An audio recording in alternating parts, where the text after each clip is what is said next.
Hi, my name is Mary Schumann. I'm a realtor in Minneapolis, Minnesota, and every week I post videos about all things real estate and life in the Twin Cities. If this is your first time visiting my channel, I encourage you to hit the subscribe button and then hit the little bell right next to it and you'll be notified every single time I post a new video.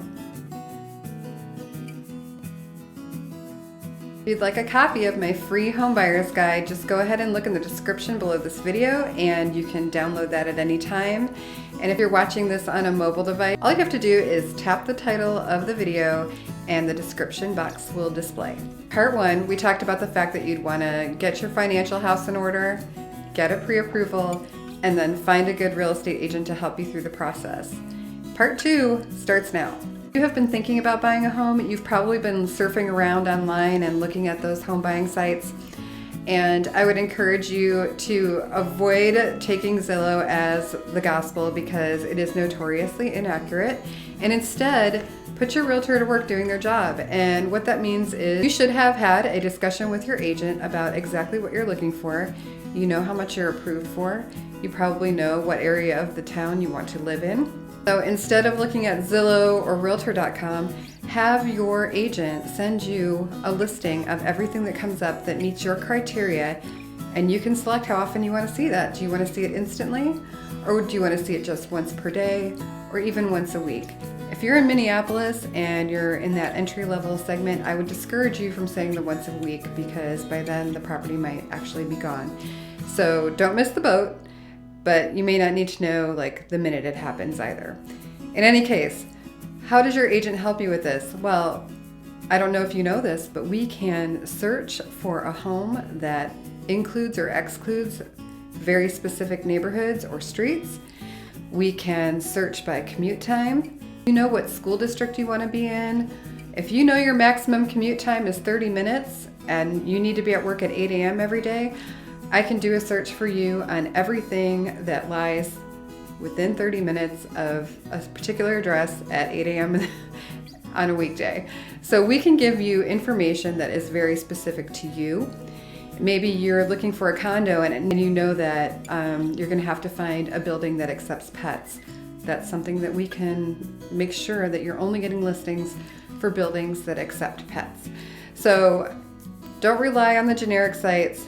Go to your agent and then really work with them to build exactly what you want to see. Next, you want to learn about your local market, and this is another place that your agent's going to be able to really help you out because the market is not the same across an entire metro area. It can change from suburb to suburb, neighborhood to neighborhood, and the things that I'm talking about here are whether or not it's a buyer's market or a seller's market, and the difference there is just the quantity of inventory available for buyers at a particular time. So your agent can let you know, is there a lot on the market? Do you have a little bit of wiggle room in price probably because the seller's been sitting there waiting for someone to come along? Or is it a seller's market and they're getting multiple offers as soon as the house goes on the market? You really need to be prepared to come in with your very best offer right out the gate.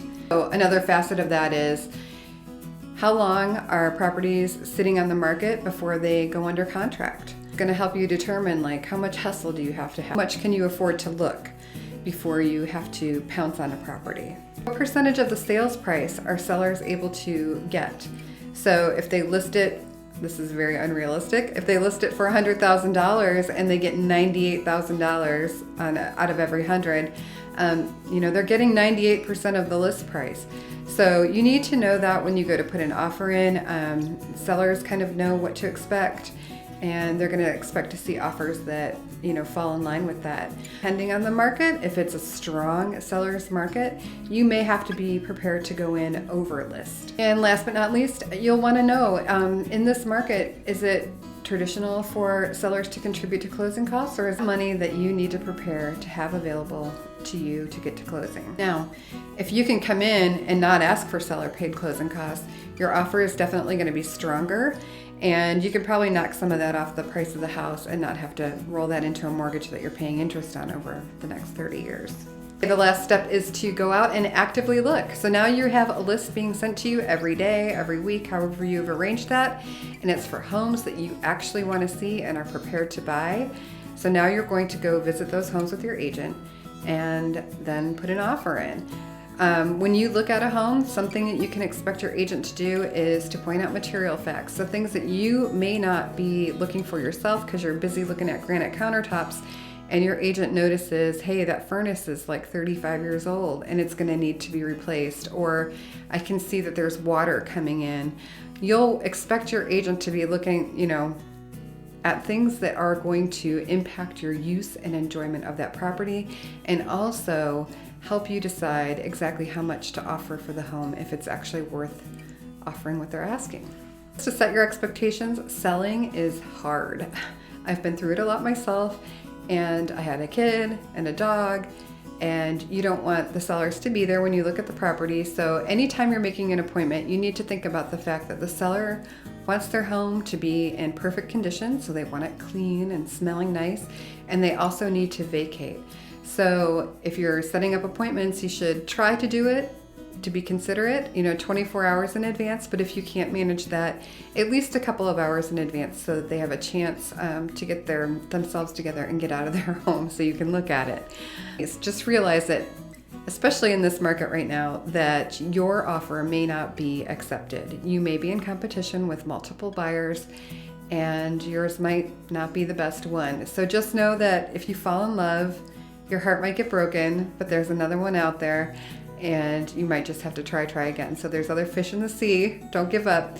Know that you may not get the one you find first, but there's something out there for you. I really hope this helped you understand the process of buying your very first home.